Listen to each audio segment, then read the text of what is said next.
Good morning, my friends. Hello, yeah, welcome.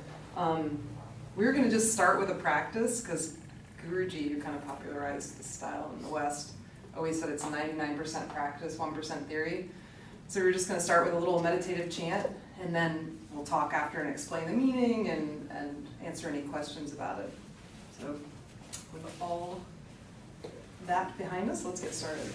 So we just kind of sit up straight. It's a real simple one. It's Om Gam Ganapataye Namaha. And I'm just going to do it. You'll kind of get in it, and we'll do it for about 5 minutes. Om Gam Ganapataye Namaha. Om Gam Ganapataye Namaha. Om Gam Ganapataye Namaha.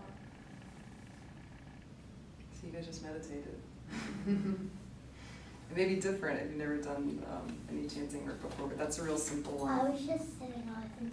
You were? That's meditating too, just sitting without Just doing being aware. anything. Just And being it's okay aware. to just listen too. You probably get something out of it either way.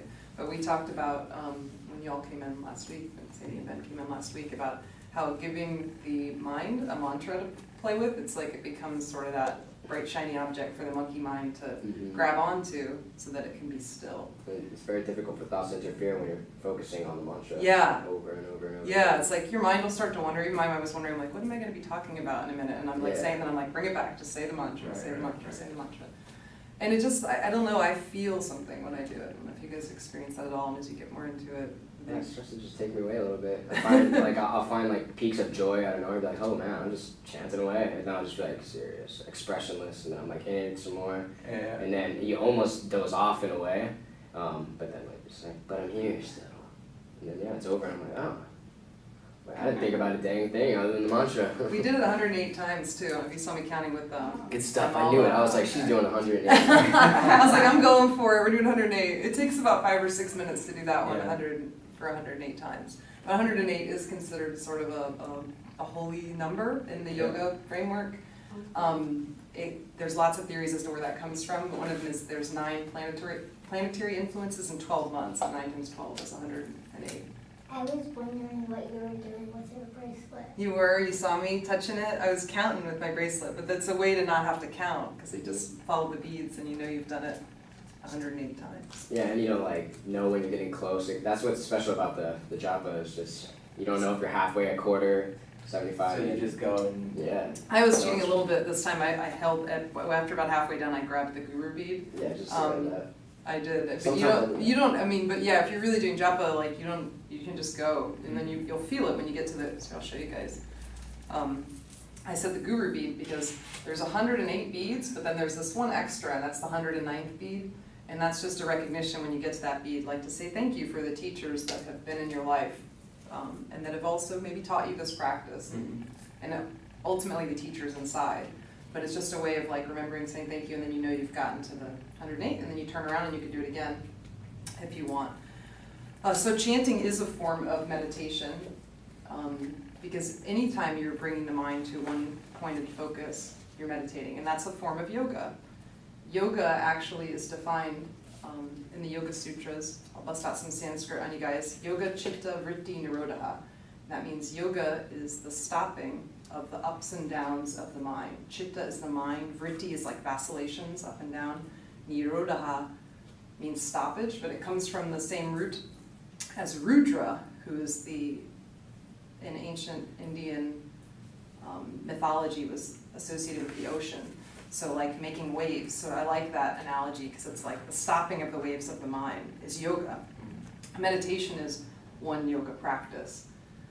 So we meditate to help our mind from going up and down, and it doesn't necessarily mean that your mind stops or you're not meditating if you're thinking a lot. That's okay.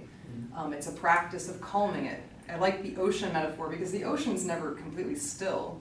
Even when there's no waves, there's still something going on. right. But it's calm. It's a lot easier to be floating in the ocean when it's calm than if waves are knocking you all around. And it's the same with the mind.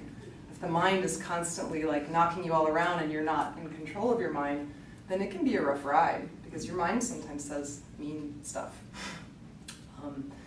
It's not always helpful to you. It's trying to be, but the mind is kind of limited, and we're not our minds. We kind of start to associate with our minds. yeah, we can definitely control those things, you know. A master of your mind is a master of your reality, so, you know, and it just gets conditioned over time, so it takes some time to really get back to it, but you can, through meditation or mantras or whatever it is, even yoga or working out, it's just to redirect your awareness back to that present moment. Yeah, so that we're here now. Still, and then a wave hits you, it's like, oh. Like, okay, let me just bring it back. Yeah, the waves is actually a good analogy. Yeah, I like that because one. Even as we were chanting, you know, you had your period moments where you were complete focus. Yeah. And you went back to like each syllable, like what does it mean? And all of a sudden you're saying, you know, something else, and you got to get back to that rhythm, and where you kind of again, then you step back into the. It's like a buoy on the ocean, Yeah. kind of being pushed, and you know, some of it is just sort of like the weather, because like on certain days, you know, your mind's going to be more active, and you may even notice people around you are the same way. We're influenced by outside circumstances we're not even aware of, not only the planets, but then also influences on Earth, like, you know, TV and computers and things that are always influencing us, but then the planets and the moon definitely have an effect. So it could just be that the influence for the day that we're not even aware of is sort of a specific type of thought energy, and then you notice, wow, I'm in a bad mood, and then my coworker's also in a bad mood, and my wife's also in a bad mood, or whatever. It's funny how we kind of all have similar things going on at the same time. But to bring it back to the mantra that we were doing, so just so you guys know, like, you know, what we were saying Om Gam Ganapataye Namaha, and that's basically like I bow to Ganapati, who's Ganesh. He's awesome. It's kind of like saying that. Ganesh is awesome. Yeah, I got him. you the man. And Ganesh, remember, it's not necessarily like a god. Like we think of Hindu mythology, it's more like an energy system, and Ganesh is associated with removing obstacles. Yeah. So when you're just saying the name of Ganesh, you're asking your higher self, consciousness, whatever you want to call it, God, To reflect that, like, to help you remove the obstacles in your life. And ultimately we realize the obstacles are just inside, they're self-created, and ultimately what Ganesh teaches us is even beyond that, it's that they're not really obstacles at all. That these things that we see as obstacles are not really obstacles. So that's ultimately what Ganesh does. It's not so much as removing the obstacles, although you'll hear Ganesh associated with removing obstacles a lot as you get into yoga studies. I like it better described as helping you to realize that the obstacles aren't obstacles at all. And there's a Buddhist teaching, because I know Ben, you have some experience with like the Buddhist stuff. There's a Buddhist teaching that reminds me of Ganesh. It's called the 87 Problems. Have you heard this one, Wall? No. So it's like this guy went to Buddha with his problems, and he sat down with Buddha and he said, look, I've got this problem, you know, work's horrible, this is happening, and Buddha's like, I can't help you with that problem. So he's like, well, I've got this other problem. You know, my wife is doing this and that, blah, blah, blah. Buddha's like, I can't help you with that problem. And the guy went through like maybe 5 or 10 problems, and Buddha's like, I can't help you with those problems. And he's like, what the heck, you're Buddha. Aren't you supposed to help me with my problems? And he's like, everybody has 87 problems. You solve one problem, another problem's going to pop up, you're always going to have 87 problems. He's like, I cannot help you with your 87 problems, but I can help you with your 88th problem, which is the belief that you need to solve all your problems. Kind of the same thing, it's that realization that maybe they aren't problems that need to be solved, or these obstacles don't need to be removed. They need to be surrendered to and incorporated in our life. And that doesn't mean that you can't like try to fix stuff. It's just that we have this obsession with trying to fix things. Like I know myself, like I went through some hard times financially, and I was obsessed with it. Right. And then, you know, you come out of it and it's better, and you almost take for granted, like, wow, I was obsessed with that for a year, and now I'm not, but then there's a new problem that pops into its place, and now my mind's going about that one. It's always got something it wants to focus on and play with. Right. It doesn't mean you shouldn't, like if you're having a financial problem, for example, that you shouldn't try to take efforts to get out of it, but with that, there is a certain surrender to like, I can't be obsessed with this idea of fixing this problem, because then you're just ruminating on it and just making it even worse.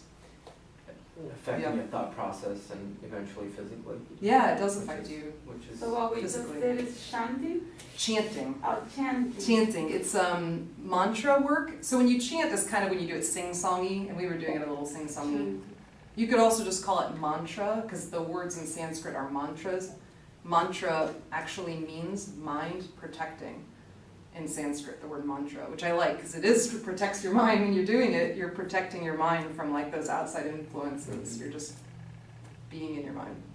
And the goal of yoga is actually to kind of separate yourself from your mind so that you become like the watcher of your mind or the seer of your mind. So your mind's there and it's kind of like a helpful friend. I feel like mine's like a loyal dog, like it wants to help, but sometimes it just doesn't understand stuff, so it tends to like make problems worse. But it is, so you want to protect the mind and use it to your advantage, but then also realize that there's a part of you that's not your mind, and that you can kind of watch your mind. And so when it's ruminating on negative thoughts, you can take a step back and just say, wow, okay, I don't have to become those things that my mind is talking about. I can just go, wow, this is really interesting that my mind is so focused on this right now. Right. Like think of your mind almost as a separate thing from yourself. Right.